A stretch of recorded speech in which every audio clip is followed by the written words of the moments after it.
Round 2 tayo! Yay! UH Iritan 2013, kasama pa rin natin ang mga nais po maging senador, Congressman J.B. Ejercito Estrada, si Ma'am Grace Po, Senator Coco Pimentel, at Brother Eddie Villanueva. Ayan, nasa harapan po natin sila. Sa mga nakatutok sa amin sa kanilang bahay, bakihiritan na rin via Twitter, hashtag natin, Hiritan 2013. At sa round 2, magtatanong na po si Maring Winnie Monson. At unang tatanungin niya si Brother Eddie Villanueva. Maring Winnie, round 2 tayo. Magandang umaga po, Brother Eddie. Ay, Brother Eddie, dito lang. Okay lang po tayo. Upo na po. May Make follow-up pa yourself ho yan. comfortable. Oo. Umaga po, Maring Winnie. Professor Winnie Okay. Monson. Alam nyo, tinanong ko po ito sa isang kandidato, tatanungin ko uli sa inyo. Ang simbahang katoliko po, ayaw pumayag na ang kanilang mga pare at saka mga obispo ay tumakbo for public office. Pero dito ngayon sa inyo, you seem to allow yourselves, kayo yung pastor kayo, you seem to allow yourselves.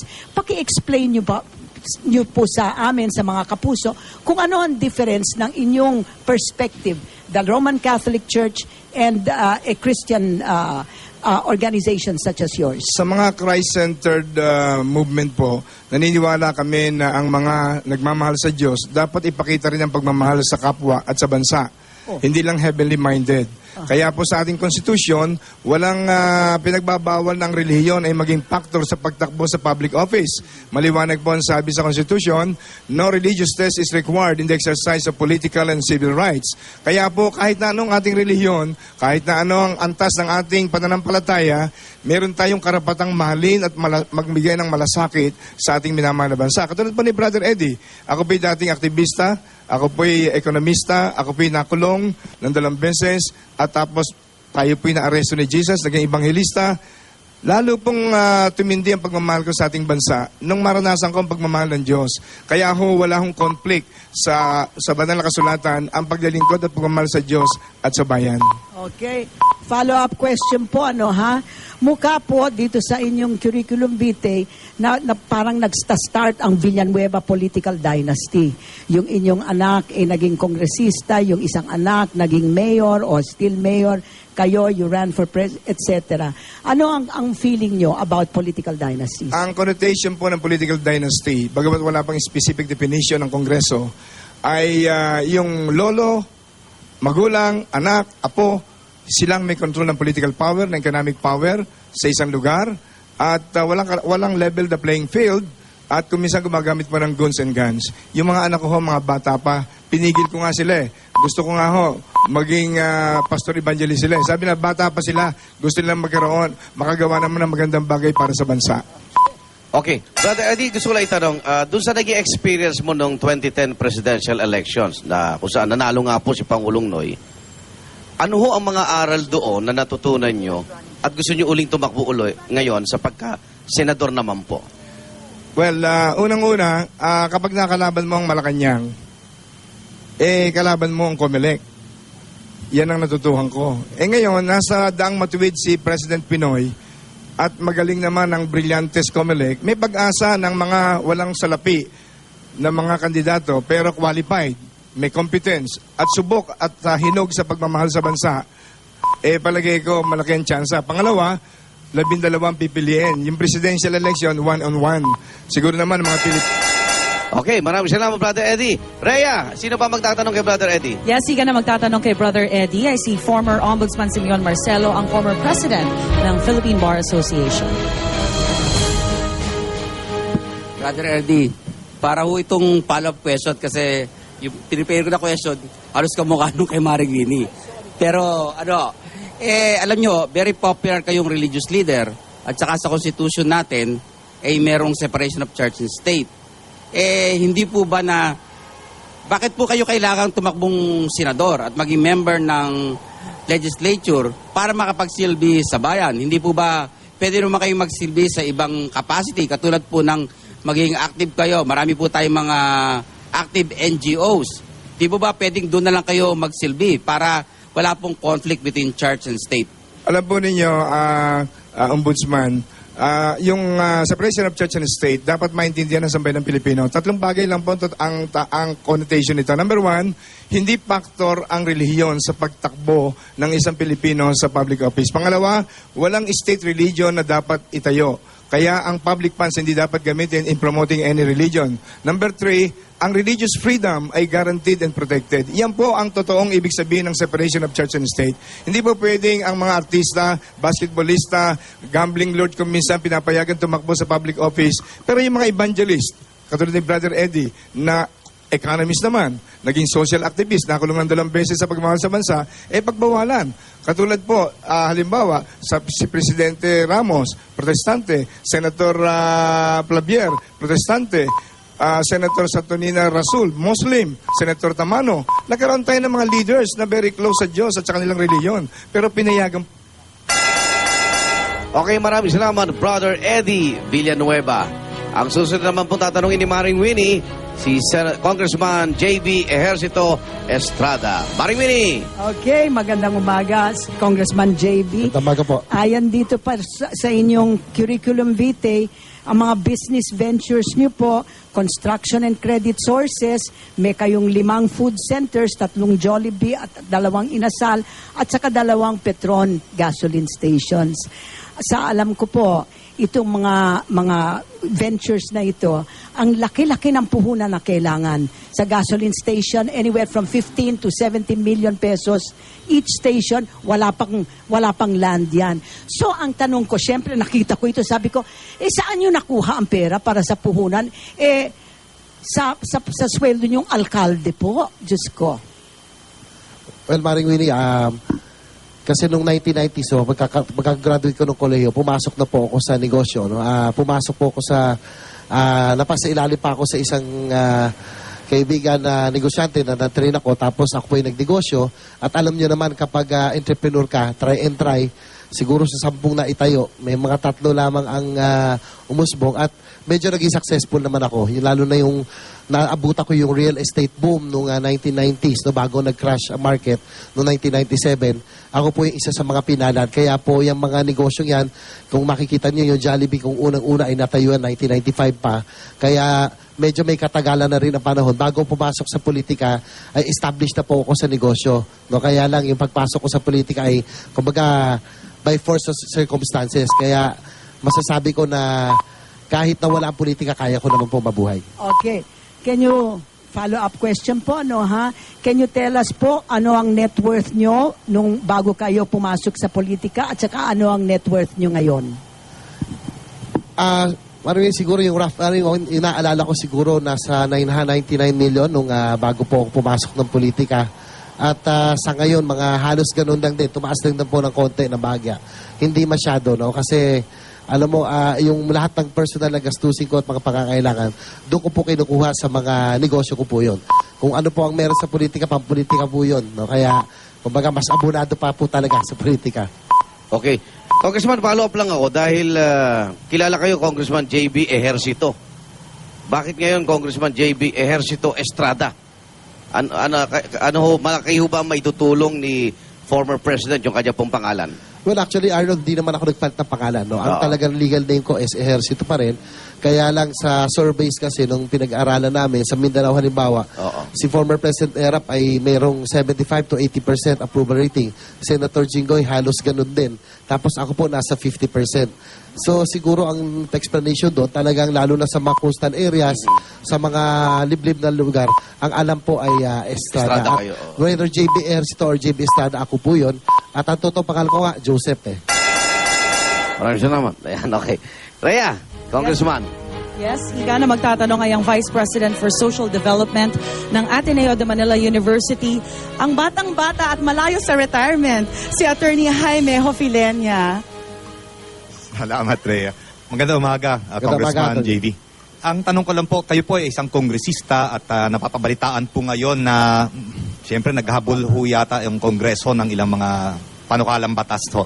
Yung isa pong hindi mapasa-pasa ay yung tungkol sa freedom of information. Pwede bang malaman sa inyo ang inyong panig tungkol dito? Ito ba ay tingin yung isang uri ng panukalang batas na dapat ipasa at ito ba ay maipapasa kahit wala pong backing ng Malacanang? Ang palagay ko, napakaganda sanang batas na ito, no? Lalong-lalo na ito ang trust ng ating Pangulo ay yung tuwid na daan. Dapat sa tuwid na daan, transparency at napakagandang support law nito sanang freedom of information. Kung kaya't ako po ay isa sa mga naging author nito at ako po ay isa sa mga nagtutulak din sana. No? Kaya lang, alam niyo naman, minsan nakaka-frustrate sa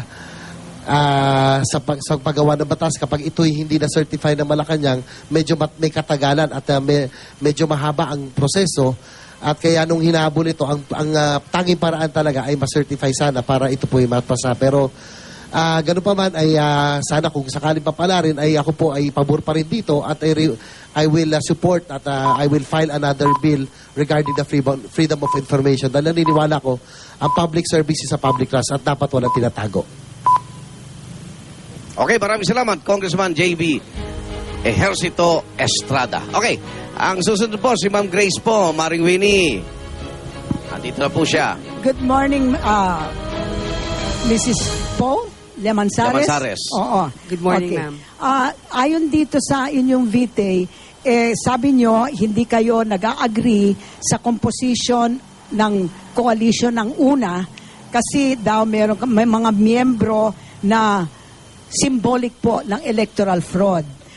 At the same time, kayo po ay parang common candidate ng una at saka sa Liberal Party. So, pwede nyo bang ma-explain sa ating mga kapuso kung hindi nyo gusto ang composition ng una, bakit kayo pumayag na maging common candidate? Can you please explain that seeming inconsistency? Thank you. Actually po ma'am, ganito po yun. Kaya nga po ako sumama sa koalisyon ng Pangulo. Unang-una po, isa pong karangalan na maimbitahan ng isang kahit paano nagbalik ng tiwala sa ating institusyon.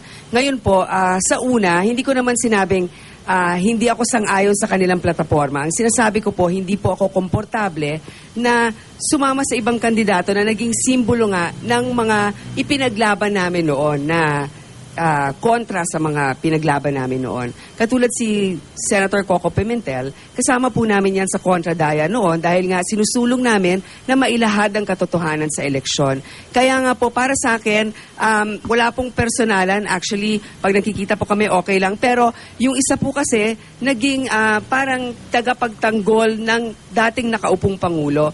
So yun lang naman po. Pero pagdating po siguro sa plataforma ng kabuuan, ng una, pareho naman tayo siguro naghahangad ng kabutihan para sa bayan.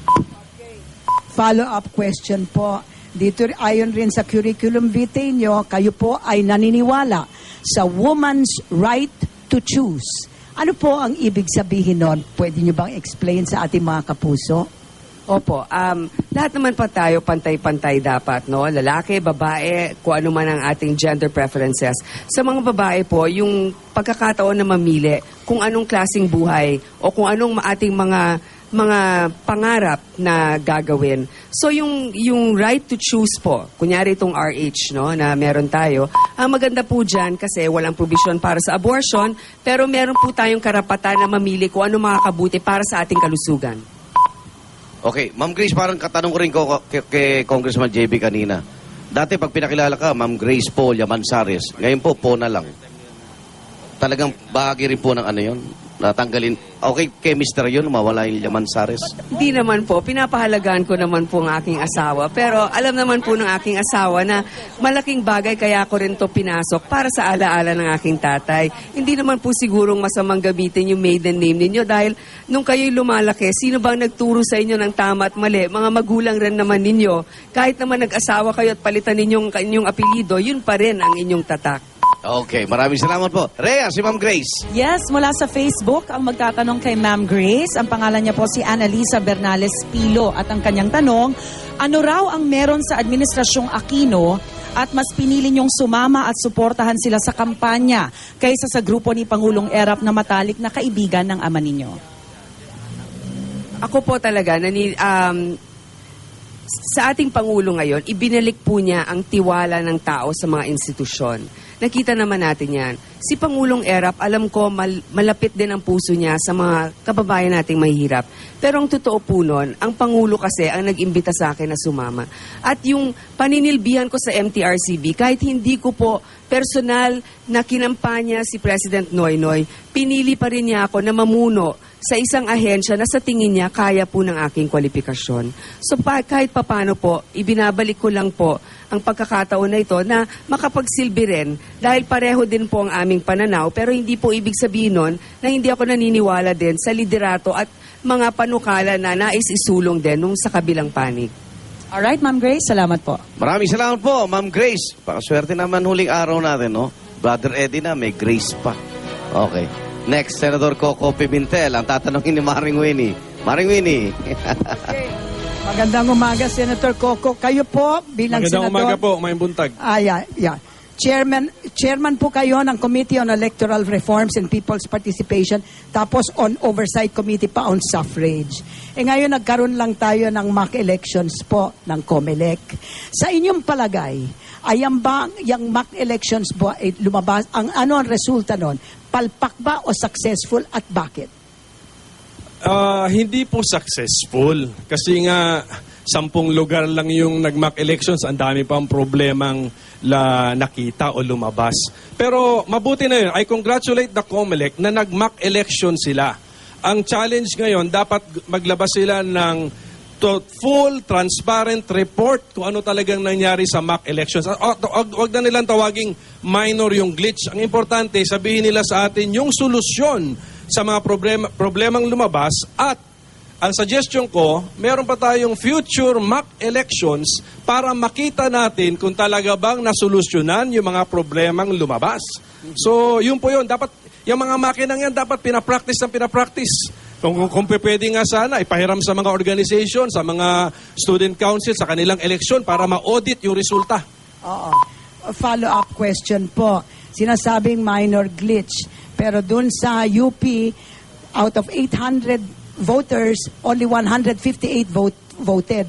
Tapos dun sa 158 na yon, halatang halata, ayun, andun dyan naman ang report Bakit pa kayo nag-iintay? Dun sa 158 votes na yon, ang diferensya ng manual at saka yung PCOS 15 votes. So, how can you sit there and say you're waiting? Pardon me. Paano mag-iintay pa kayo? At alam naman natin, major po ang problema. Maring Winnie, hindi nga, wag na tayo pumasok sa labeling kung minor or major. Basta importante, nakita natin yung problema, ang solusyon dapat sabihin ng COMELEC. Tapos yung report ng COMELEC, ikukumpara ko po yun sa reports po na galing sa media para po malaman natin kung ang COMELEC ba is being honest with us. Kung ano talaga ang nakilumabas dun sa mock polls. Pero ang importante po, I think we should be worried. Kasi dapat walang ganong problema sa panahon ngayon. Dapat wala nang problemang ganon. Okay, pero sundan ko lang din yung mga tanong tungkol dun sa PCOS, ano? Ang reaction mula kay Chairman, kung magkakaroon ng ganyang problema, balik tayo sa mano-mano. Pabor ho ba kayo dun, Senador? Hindi po, kasi ako inahalal bilang senador sa last manual election at hindi nga ako nakaupo dahil nadaya ako So, mayroon na tayong phobia o trauma dyan sa manual election. At hindi naman siguro maganda na gano'n ang sagot ni Chairman, no? Just because mayroong kritisismo, parang blackmail na yung sagot.